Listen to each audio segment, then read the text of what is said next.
Cum îți influențează viața amigdala? Vreau să-mi iau pantaloni cârnați. Doamna ne învață cum să ne demufăm de la necaz. Ce mișcări facem? Un Rasengan? Un Kamehameha? Îmi cumpăr ansi de pe Temu.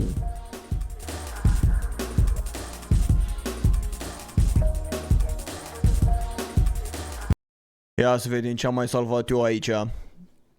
Deci este un device, adică un device, se numesc ANSI lucrurile astea. Și văd că doamna le folosește într-un fel. ANSI intestinale, nu sunt radiestezie angelică. Radiestezie. Și doamna prezice ceva. Da, dar această formulare, aleg să vină pe pământ, dacă întrebăm dacă calcă pământul, răspunsul e nu. Mi-aș dori să pot să spun că da. Din păcate, răspunsul este nu. Nu constant și nu pentru mult timp. Dacă energiile pământului pot susține aceste ființe din Arcturia, arătați probabil la dreapta mea, dacă nu arătați la stânga. Nu. Vibrează prea jos. Vibrează prea puternic în elemental. Vibrează prea puternic încă în carbon.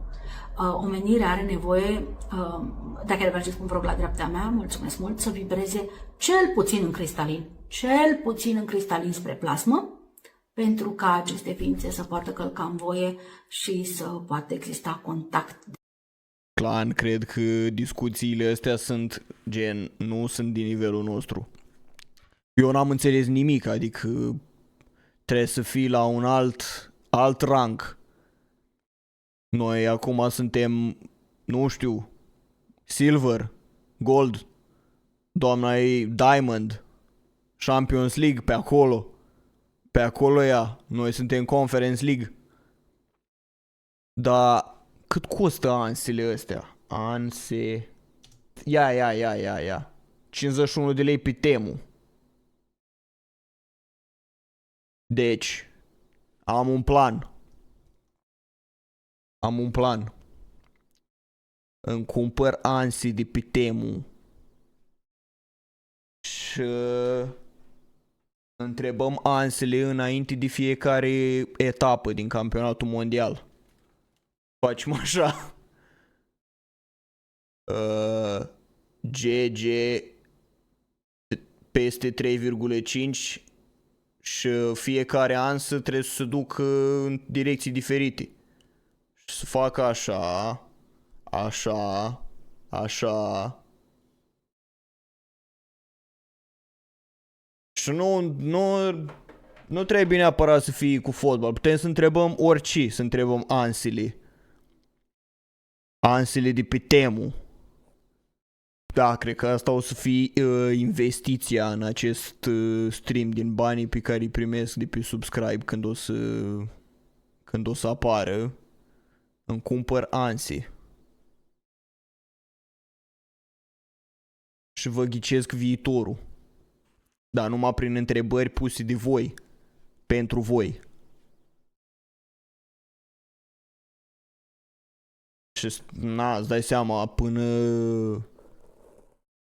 la momentul ăla o să intru pe pagina doamnei să mai aflu una alta. Ia uite, workshop, curățări și protecție. Nu vreau cu ansi, doamna. Mai aveți? Tutoriale, nu știu.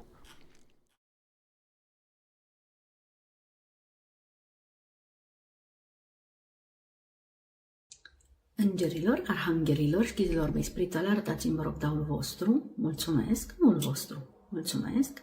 În ce parte se află energia voastră? La dreapta mea, mulțumesc.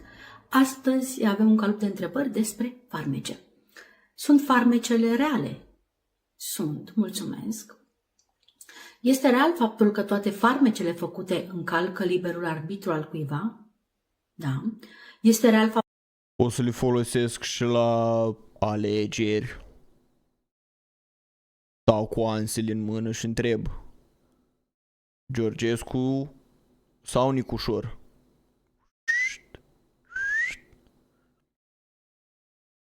Faptul că toate Eu știam că X, dar deci tu nu ești silver ca noi. Tu nu ești silver ca noi, tu ești platină. încalcă legile naturii. Nu, mulțumesc. Este real faptul că toate farmecele făcute încalcă legile universale? Nu toate, dar toate încalcă liberul arbitru. Da, mulțumesc. Dar îmi place că pun întrebarea gen super repede. O întrebare la care vrea să fie răspunsul da, când vede că clar ansele o să se intersecteze. Bun. Îmi place. Îmi place. Mi-au șoanse. Tai, mamă. Bun, ce-am mai salvat aici?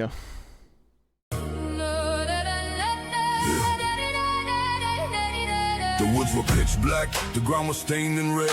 Mă elibera dar ce mișcări faci? Un Rasengan? Un Kamehameha? Am eliberat furia, nedreptate și controlul la nivelul celular prin demufarea energetică totală la nivelul plexului și al umbilicului de entitățile de neam. Yo! Ce?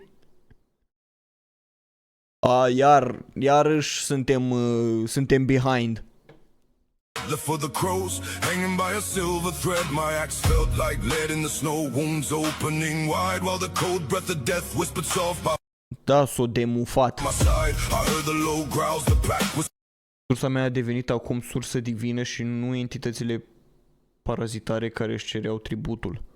closing in, hungry eyes watching, waiting for the feast to begin. Teeth bared for the kill, they wanted the flesh and the bone of Viking about to die. And Da, melodia asta cu AI. Melodia asta cu AI. E aproape la fel ca team song-ul de la campionatul mondial.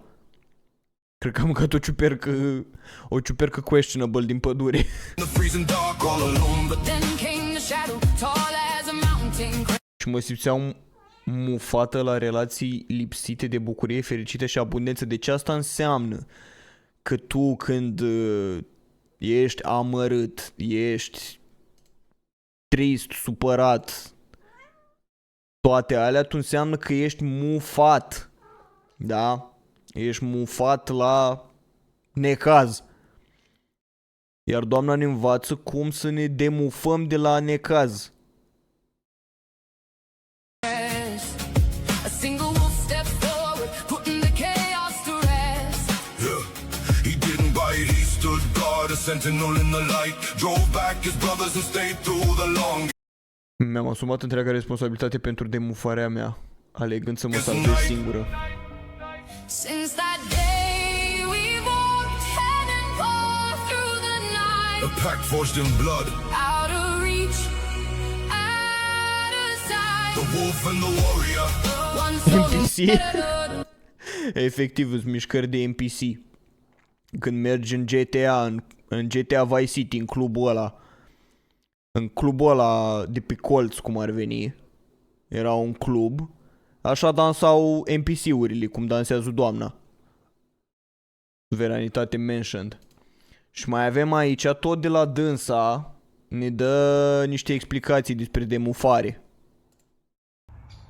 Demufarea de la epigastru, plexul solar și ombilic este demufarea de partea feminină a neamului, demufarea energetică de partea feminină a neamului, în special de mamă.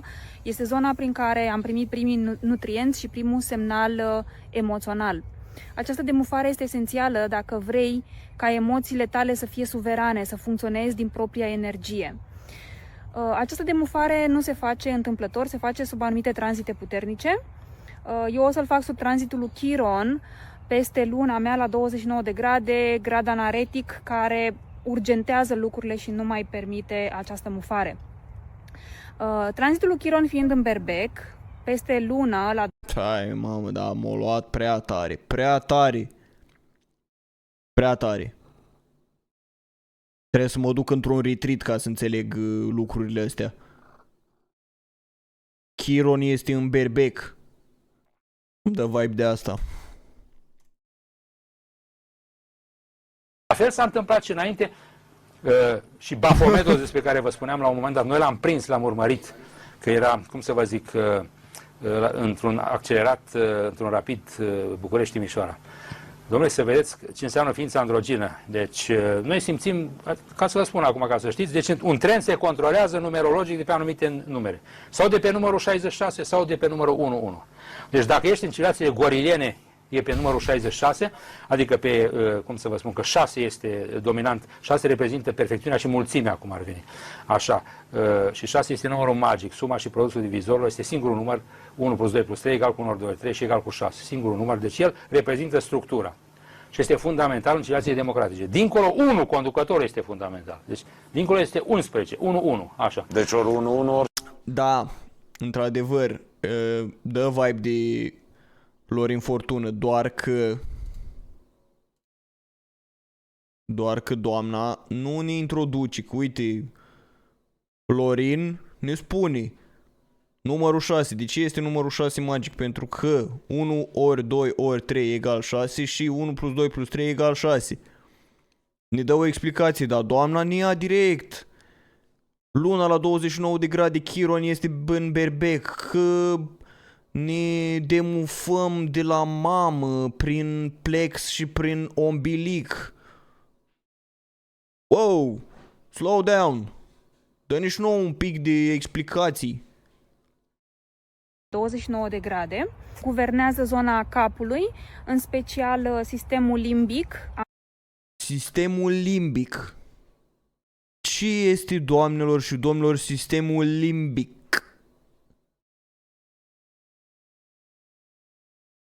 Amigdala și hipocampul. Și deoarece amigdala mea a fost mufată la neam, Deci amigdala ei a fost mufată la neam. La neam. Cum ți se mufează amigdala? Dar cu ce te deranjează amigdala?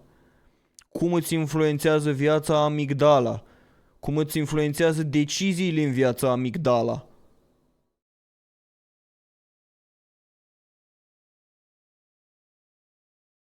au fost consecințe asupra hormonilor în corp, pentru că amigdala mea și hipocampul erau mufate la frecvența mamei. Deci era o întrerupere între semnalul dat de amigdală și hipocamp și restul organismului, da?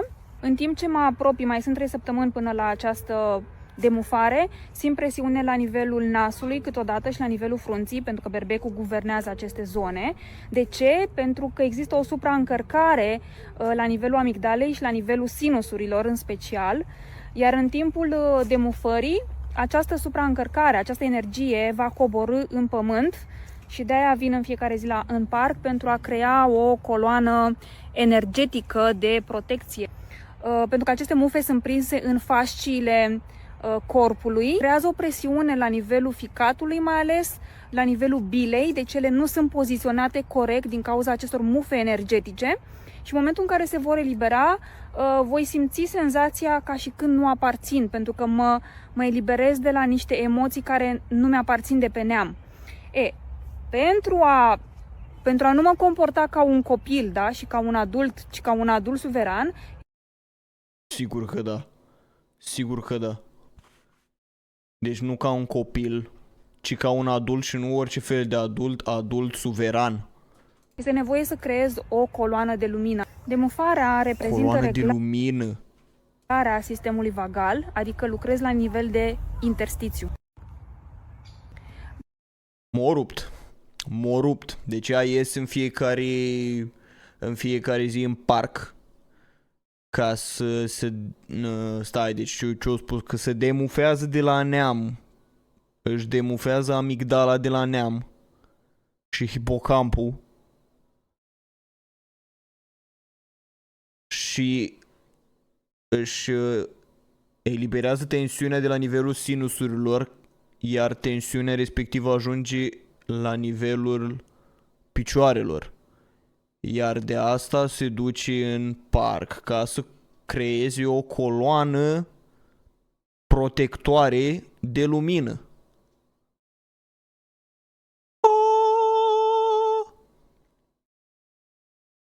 Un subiect bun de licență. Sincer. Dar la ce facultate? Asta e întrebarea. La arte.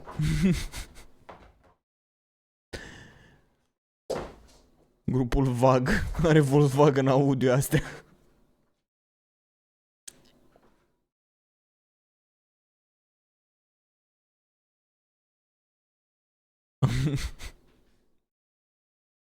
Da. Bun. O să ajung și eu acolo la nivelul doamnei Elora Vera Beauty. Dar întâi începem încetișor cu ansi. Cu ansele întrebăm universul, ne dă răspunsuri, iar după aia, pe baza răspunsurilor respective, ajungem la concluziile de care avem nevoie, și anume de demufare. Dar acum depinde, demufarea ce? Demufarea nasului, demufarea rinichiului, vom afla. Bă, n-ar fi fost ok să folosească ceva ca să-i canalizezi mai bine demufarea, o piramidă, ceva, o bobină? Ce avem aici? Din Giza, pe unghiul de 52 de grade. Fiți binecuvântați și vă îmbrățișez cu maximă iubire. Așa arată un kit de piramidă lui Cheops. Marea piramidă din Giza, pe unghiul de 52 de grade. Aici sunt țevile. Este o piramidă care în bază are 3 metri 80 cu o înălțime de 2,40. Are 5 bobine toroidale, pe fiecare colț este o bobină, pe vârf avem o altă bobină. Avem o bobină de 20 de centimetri de această dată. Este un ansamblu foarte puternic ca și structură. Ajunge undeva la 70 de kilograme. Nu este pentru toată lumea, este destinată, din punctul meu de vedere, doar centrelor terapeutice care lucrează cu oameni. Pentru că sunt 5 bobine, e o structură de 70 de kg și nu poate fi așa ansamblată în orice apartament, orice spațiu, dar într-un spațiu generos această lucrare poate să-ți faciliteze munca de terapeut. Fii binecuvântat! Da, deci oamenii ăștia care organizează tot felul de retreat-uri sau de ședinții pentru reglarea energiilor și chakrelor au nevoie și de ingineri energetici care să-ți ofere uneltele necesare ca să-ți aliniezi chakrele. Domnul ăsta asta ne oferă, ia uite. Deci o piramidă de asta. O piramidă de asta face el acolo. Nu știu cum arată proiectul final. Asta este problema. E și mai mare de atât. Avem aici o piramidă care s-a cerut foarte mult cristal, cuarț transparent, cuarț de... Ia să intrăm pe Lotus Retreat.ro. Piramide. Am piramide. Păi, shop. Alege ce îți potențează vibrația. Ia să vedem. Orgoni. Bobine toroidală. Cât?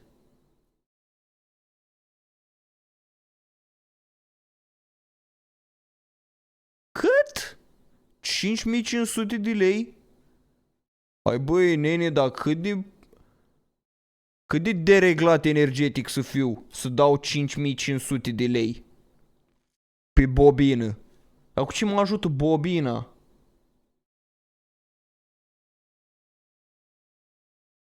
Uite că exact la asta îmi răspunde. Amplifică energia pozitivă din jurul tău și în spațiul în care o așezi. Susține echilibrul emoțional și claritatea mentală. Protejează subtil. Păi subtil? La 5500 de lei tu vrei să-mi protejezi subtil? Nu ți rușine? Împotriva energiilor perturbatoare. Păi trebuie să mă protejezi.com. Să-mi bag bobina și să fiu protejat, nu subtil. Sprijină meditația, concentrarea și creșterea vibrației personale. Amplifică efectele cristalelor pentru protecție, regenerare și armonie interioară. Cum băi subtil?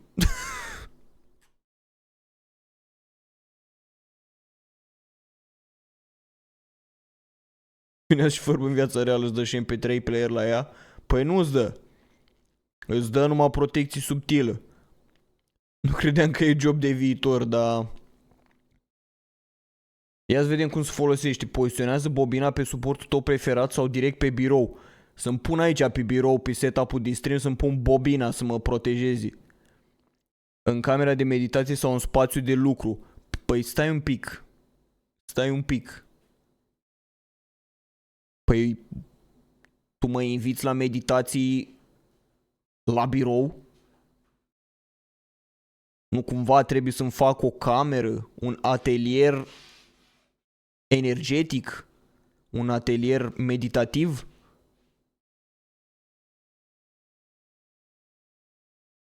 Conectează generatorul și activează fluxul de energie pentru a începe amplificarea câmpului subtil, adică bagă-l în priză. Asta vrea să zic în cuvinte mai multe. Stai în apropierea bobinei sau meditează cu ea pentru a simți efectele directe asupra echilibrului interior și clarității mentale. Ok. Poate fi folosită și pentru amplificarea intențiilor personale sau altor dispozitive energetice. Poate fi folosită și pentru amplificarea intențiilor personale.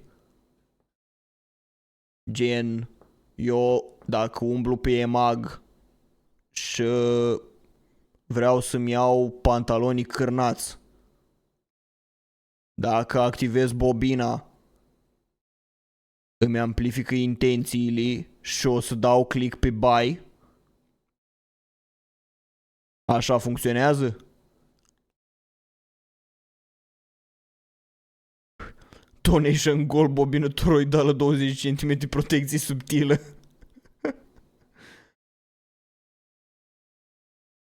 Avem și articole. Hai că nu vreau.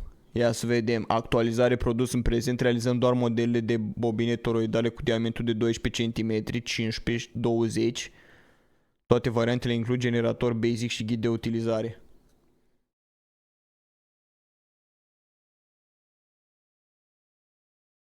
$5.500. Doamne. Bine, nu cred că aș sări direct la 20 de centimetri. Cred că m-aș duce și eu pe un 10. Pe un 9. O miuță, da.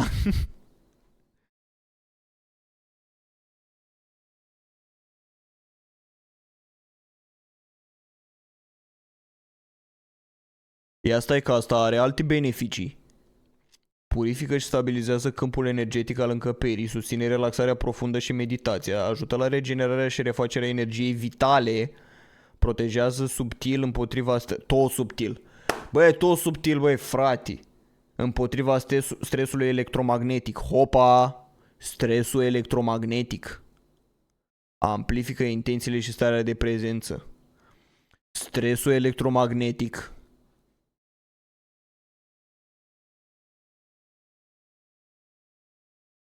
Voi aveți stres electromagnetic? Cred că de asta mă doare pe mine capul. Avea prea multe unde electromagnetice și berea aia pe care am băut-o ieri. Și acum mă stresează electromagnetic în cap. Și am nevoie de o bobină ca să mă demufez. Uite așa. Am sărit de la silver, la rancul silver, la gold. Imediat am făcut legăturile. Ce am pățit și de ce am nevoie ca să rezolv. Da. Așa-ți face research-ul. Bun. Bun. la piramidă deja, nici nu vreau să mă gândesc. Deci piramida, cum o explicat aici uite aici. Salut.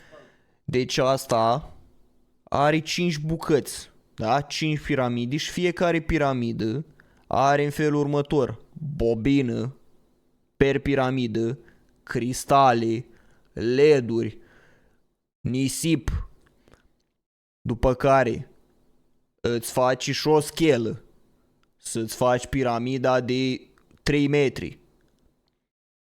Oare cât o fi costând piramida asta? Fac un credit să-mi iau piramidă? Cred că îmi trebuie un credit pe vreo 10 ani așa ca să-mi iau piramidă. Dacă după vei fi protejat de credit, da. Mulți oameni nu știu secretele astea. Ia, câți oameni sunt pe live? 10. Deci noi, acești 10 oameni, suntem protejați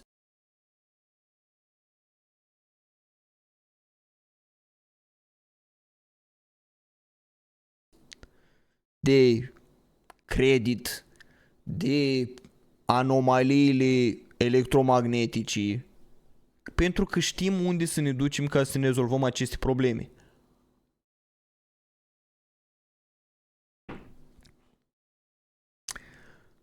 Bun.